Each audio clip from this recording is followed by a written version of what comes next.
Hello, everyone. Thank you again for joining Dorsey Ross on this episode of The Dorsey Ross Show. In this episode, Dorsey interviews another special guest that will give you hope and inspire you.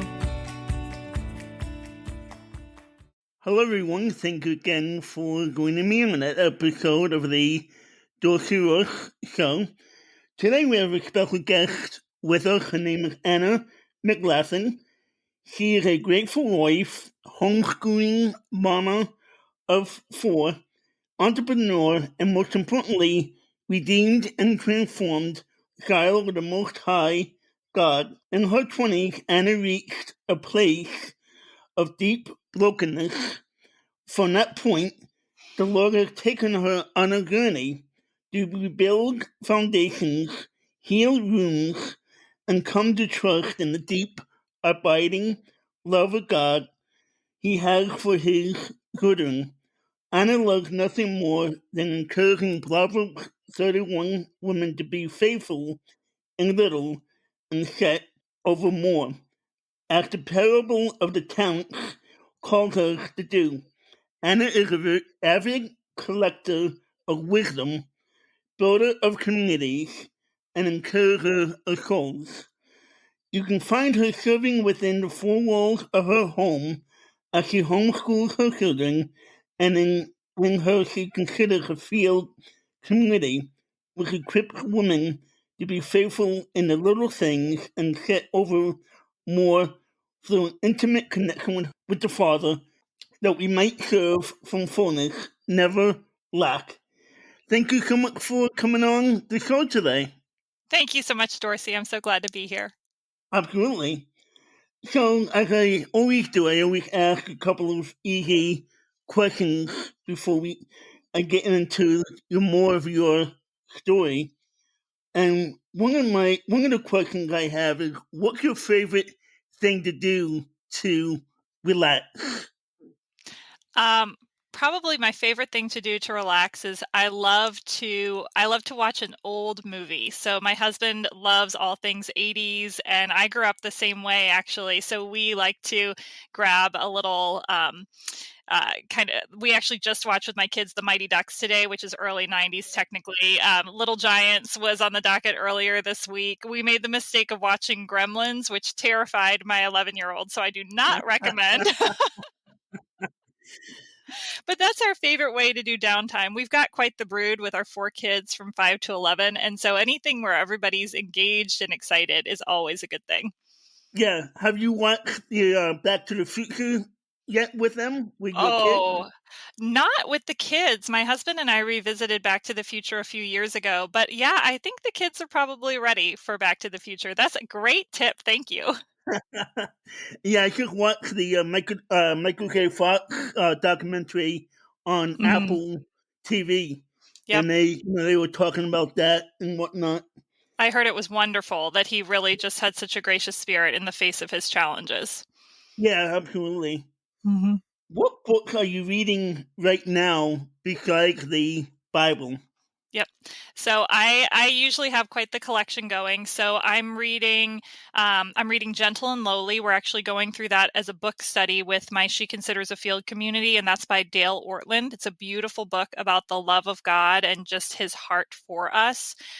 Also going through a book called Choosing Rest by Sally Breedlove, which is it's one of I call them my shortlist books, the books that I'm just planning on revisiting over and over in my life. And this one is about finding the true abiding rest of God, no matter your circumstances. And she doesn't play. She goes through grief and loss. She goes through relational turmoil. She goes through pains and just all the challenges that we face in our life, suffering, and takes it head on and says, how can we find rest in this moment? So those are a couple that I'm reading. I also have a friend who's writing a fiction book, and I'm going to be reading her kind of rough completed draft in a couple of weeks. So I cannot wait to dig into a little bit of fiction reading and read what she's created. Oh, awesome. Tell us a little bit about your story and about what you've been through and how you've came through that. Mm-hmm. Yep. So I was raised in a non-Christian home. I was the youngest of 2, and then my dad adopted a baby right when I was headed off to college. And I would say a lot of what I've the deepest challenges in my life were self-inflicted, and I think there are probably some people who can resonate with that. I was a deep feeler. My parents divorced when I was 11, and then there was this season with a lot of change that left me feeling very unmoored. So between the ages of 11 and 14, my parents divorced. My dad quickly remarried. We did joint custody, and then when I was 13, my dad was diagnosed with cancer and was then paralyzed through the result of complications from his chemotherapy. He was in an experimental round of chemo. So in these formative years of the kind of early teens, I found myself going through multiple changes in our family structure. And as a result, just feeling I was already very dramatic, a big feeler, lots of emotions, and then feeling completely isolated and alone. As much as my parents loved me, the circumstances that they were going through were just more than they could navigate. And I kind of felt that I had gotten lost in the shuffle. And so I started just kind of looking for love in all the wrong places. I became very self-destructive. And although academically I kind of made my way through all right, in my early 20s, I kind of reached a place of brokenness where life looked okay on the outside. I was in law school. I had the promise of a good job offer after I got out, but I was just so deeply lost. I didn't know how to resolve relational challenges when they came. I didn't know how to make friends. I didn't know how to be steady and consistent. And so I spent a summer asking the Lord, can you just take my life? I don't know where to go from here. I feel completely lost. And I just don't know how to live. It seems like everybody around me knows how to live, and I don't know how to live. So obviously he didn't take me out. He didn't take my life.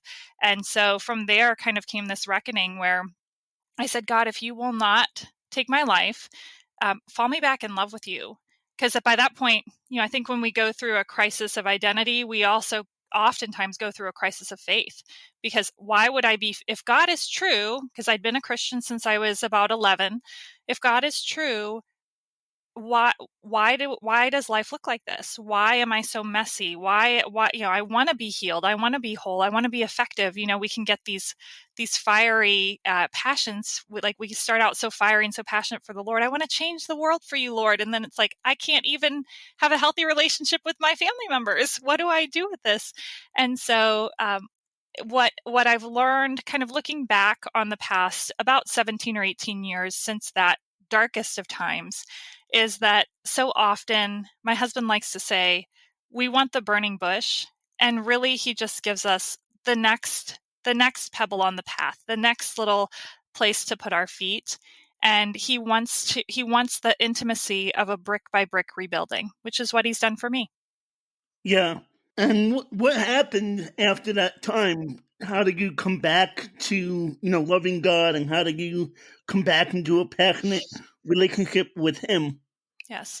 So there were some kind of key pieces that happened. I had already had, my dad was a psychologist, so there was already this bent towards personal development and mental health. And so I did things like therapy, but I also did some things that from my faith tradition were a little bit more of a stretch. Like I went through inner healing prayer and deliverance ministry, and both of those had a profound impact on my healing. I had seasons where I would do fasting. I had seasons where I would read. I've done Bible reading focuses where I would read the whole Bible in like a 9-month period of time. Just so those were kind of the big things, but then so much of it was just this continued daily, weekly, monthly, intentional focus of I'm going to put myself in the way of knowing you more, God, having that daily prayer time, that daily time in scripture, to just trust that on the other side of those, and that's what we talk about in She Considers a Field, it's the little things that compound to create eternal change in our lives. When you're in a place of brokenness, where do you even start to find wholeness? Mm-hmm. I think so often, one of the things that I did that I think was was erroneous was I kept looking for the answer, right? What is but always looking for the answer on the ground in the horizontal, I like to say. So I was looking for, the book, the psychologist, the prayer ministry, and I thought there was just a person or thing outside of myself that would give me the resolution I was looking for. And ultimately, what the Lord calls us to is a vertical orientation, that we look up and we say, I don't know what to do from here. And one of the things that Gentle and Lowly, the book that we're going through, and She Considers a Field, talks about that I love so much is it talks about, the Lord didn't come for the healthy. It says he says, I'm like a physician. I came for the sick, right? I came for the people who know that they need me. And that when we are in our deepest pit, we kind of think, well, I got to scramble up the wall a little bit so that God can get to me. And it's exactly the opposite. The deeper we feel like we've fallen, the deeper his love for us to heal us in that place. And the more assurance that he is right there. Sometimes on the other side, it feels like there's a wall between us, but he's right there. And whether we can hear, whether we can see him, so often if we can't, it's because our own backs are turned, not because he's not present. So it always starts with orienting our gaze up. And it starts with trusting, I think especially in this day and age, we like to think we're unicorns. We're the only one who has this, we're the only one as bad as us. We're the only one outside of God's reach. And if we can get solid on the fact that there has been countless tens of thousands of saints that have gone before us that have common sins and failings. And if God could reach them, he can reach us too. And he knows what to do to bring us back to his embrace. Amen. When a woman starts to find that place of wholeness and abundance, how does she balance her calling to serve her family with opportunities outside of the home? Mm-hmm. Yeah. So this is something that I've wrestled with a lot. I was a corporate lawyer for 5.5 years and really felt in that time this division within me. And I can't speak for everybody's experience, but for our family, so my husband worked outside the home, I worked outside the home, and it felt like we were building someone else's towers, that there was this tiny little house that was our home that we wanted to nurture and love and tend to, and instead we were out building someone else's dream all day long.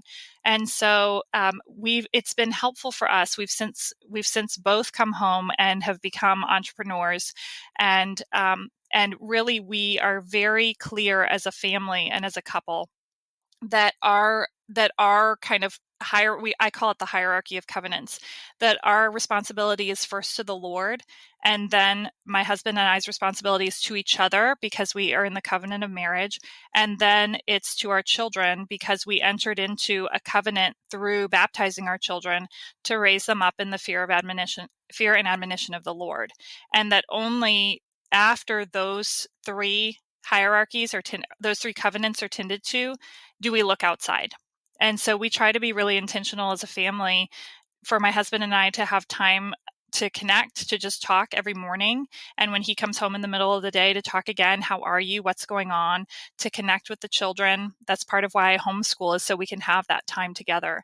And then after that, the business follows from there. Because each of those buckets, spouse, children, and career could take all of us if we'd let them. And so having that proper orientation from the beginning, I really feel like a woman's heart is most at rest when it's oriented towards home. Doesn't mean we don't want to get a shower without anybody busting in on us sometimes, but at least we have that sense of commitment. This is where I belong. These are the people that I have given myself to. Right. And you need that proper balance as well. Yes. And boundaries. And boundaries. I'll tell my kids sometimes, like when you and I were going to have this conversation, I was like, the door is locking. It is being locked. You cannot come in.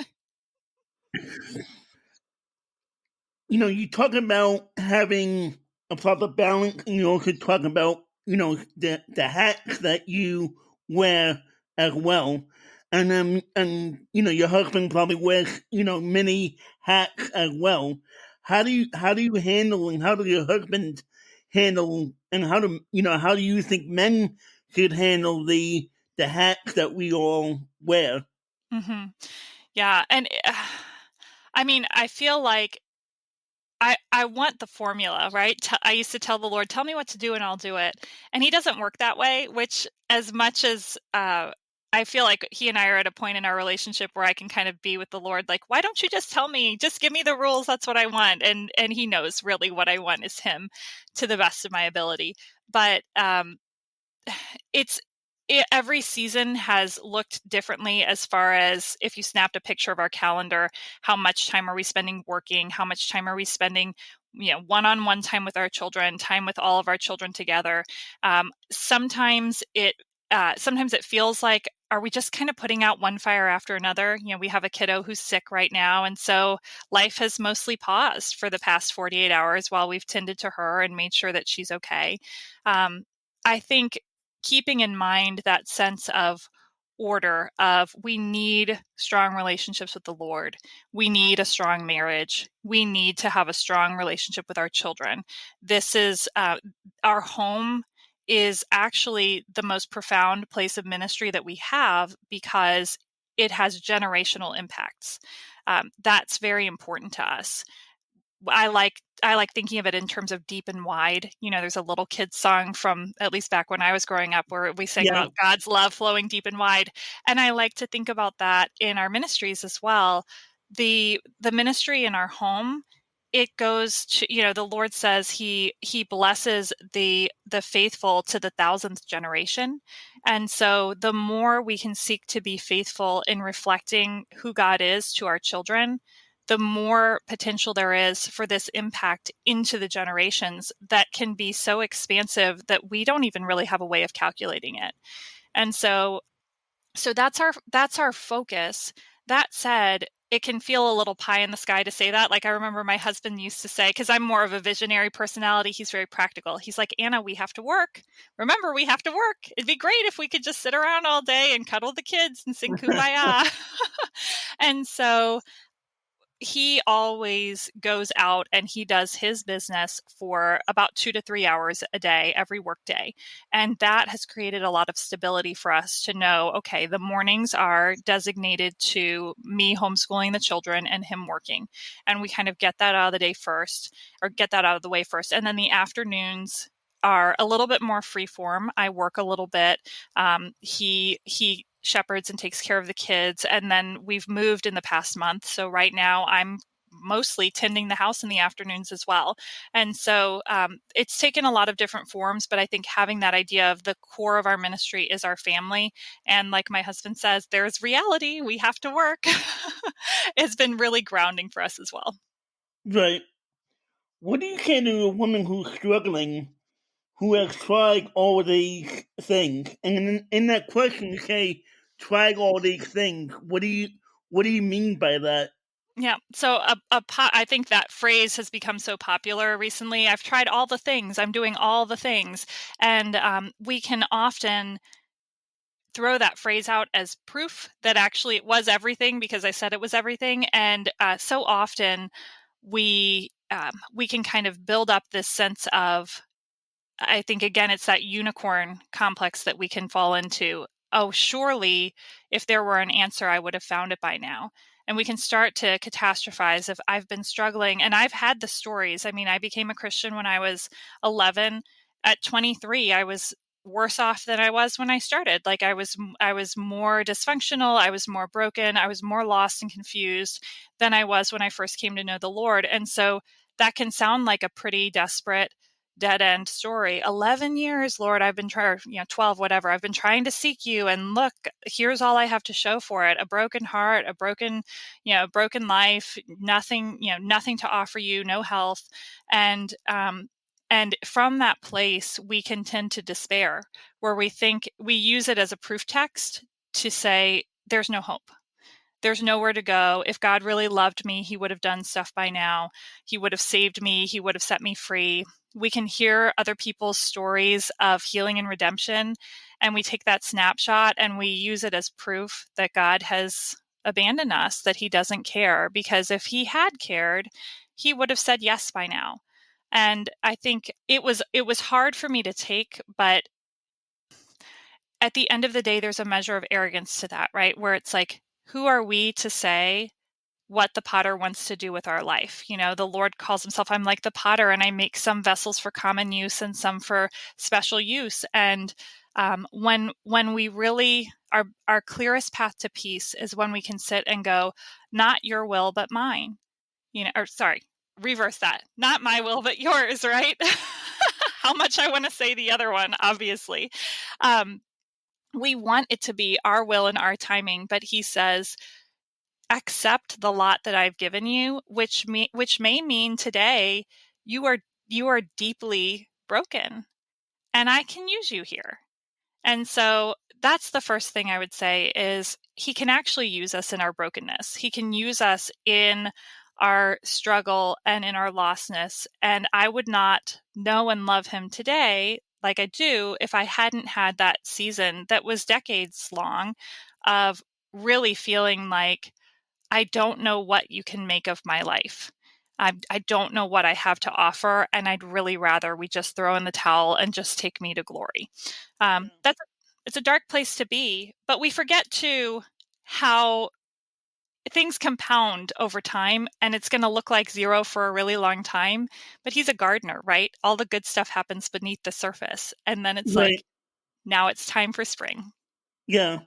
Sometimes I think when we're going through, and I think it depends on the situation and the people and, Mm-hmm. even our mental health sometimes, when we're going through a dark time and we're struggling with our faith and we're struggling with where is God in this situation, what would you say to people who may listen to this later and maybe going through that and may say, hey, God isn't here anymore. God's not, with me anymore. What would you say to, people who may listen to this later?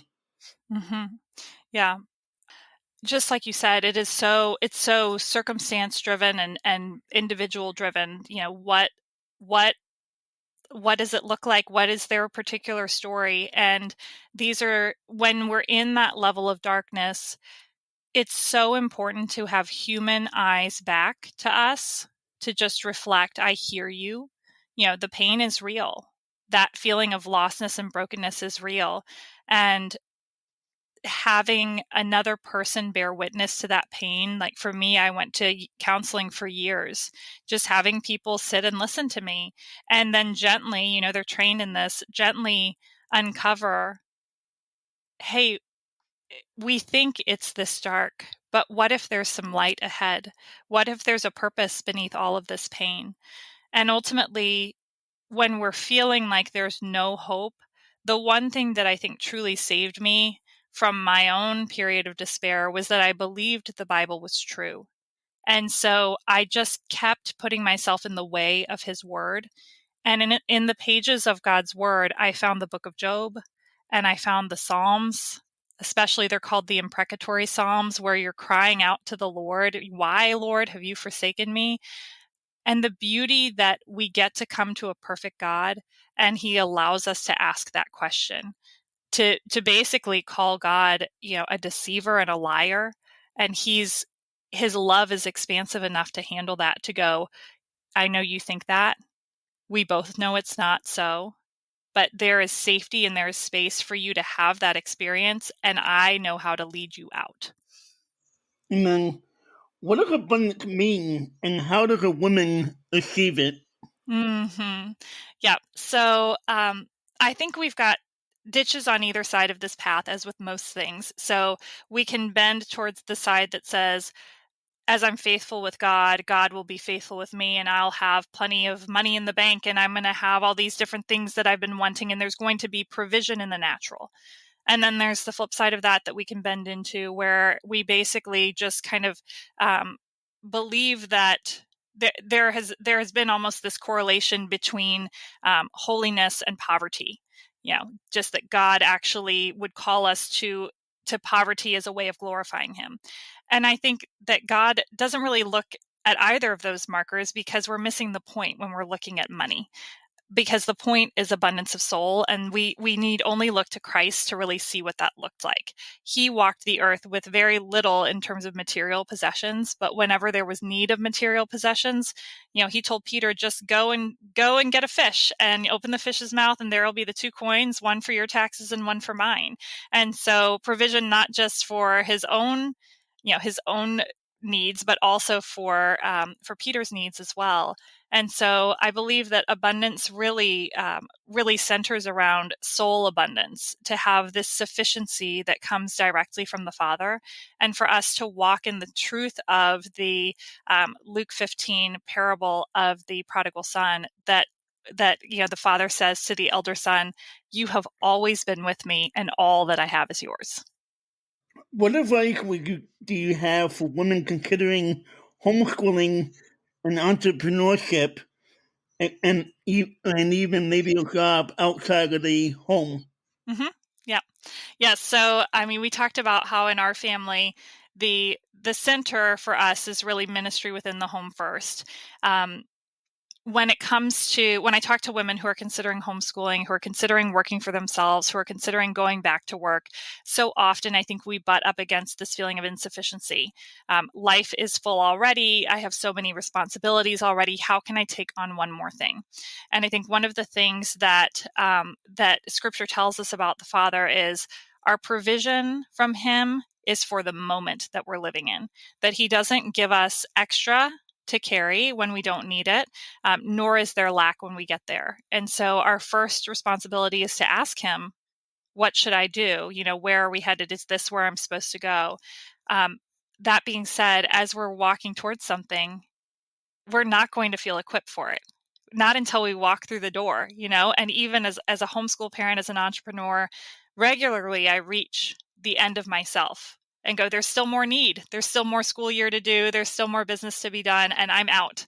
I have no vision for what's next. I don't know how to help this child who's struggling to learn this certain thing. My patience is wearing thin. I'm tired. And that's where He expands in my life, because I have that direct line to Him where I'm like, help me. Like, I'm out. I need you to bring your power through my weakness in this moment. And so I think so often we assume we're not able to because we're not able to now, but it's not time until we step into it, and then the provision is there. Yeah. When a woman's looking to expand her impact for the kingdom, where does she start?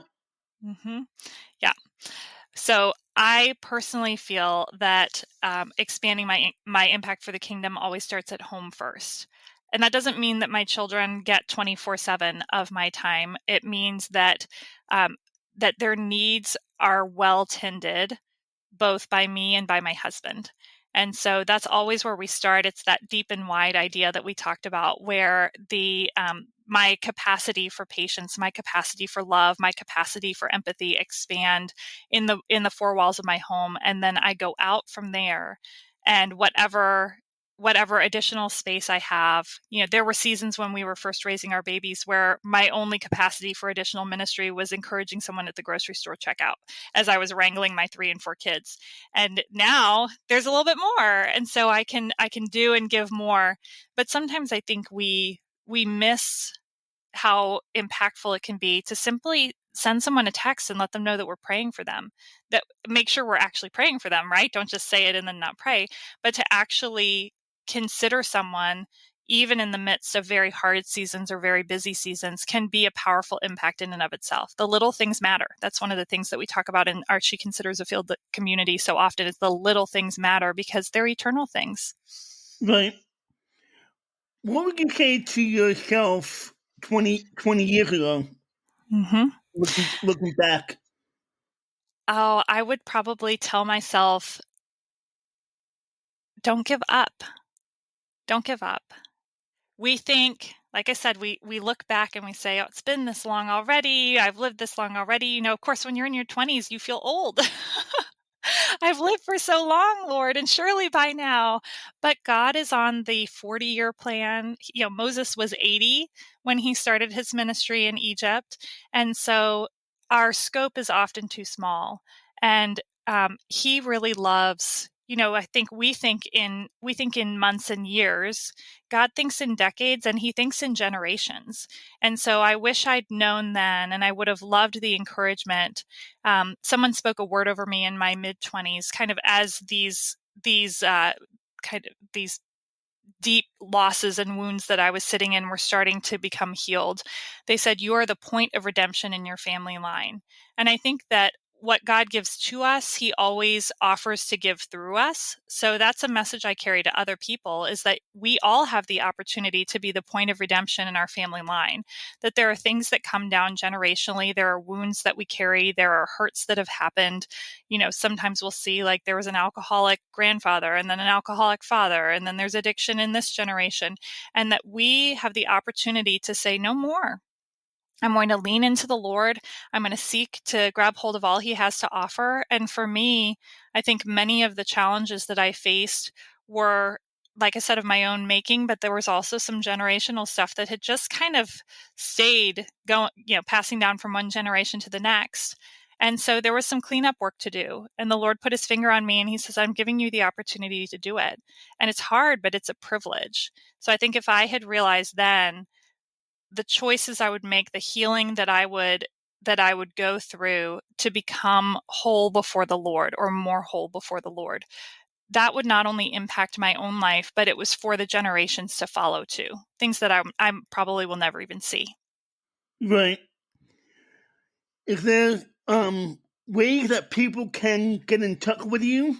Mm-hmm. Yes. So right now, I'm just starting to kind of share this message of being faithful in little and set over more. And so the primary way that I'm doing that is through a Facebook group called She Considers a Field. And that's for women who love God and want more.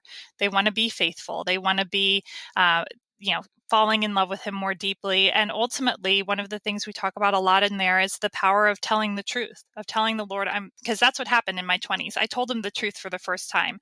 My life isn't working. I'm trying so hard and it's not coming together. And so we start there in that community. So that's a great place to connect. And then I'm on Instagram as well, just sharing these thoughts and ideas there too. Awesome. Well, Anna, thank you so much for coming on the show today and sharing your story. Thank you so much, Dorsey, for having me. I really appreciate it. Absolutely. Well, guys and girls, thank you so much for tuning in. Again, we greatly appreciate it. And please like and share and check out Anna's Facebook page and Instagram page. And until next time, thanks for tuning in. God bless. Bye-bye. Thank you again for joining Dorsey Ross on this episode of The Dorsey Ross Show. Please like, share, and tell others about the show. Also, please check out the other podcast episodes. And if you would like, donate to this podcast and buy Dorsey a coffee. Thanks again for tuning in, and we'll catch you in the next episode.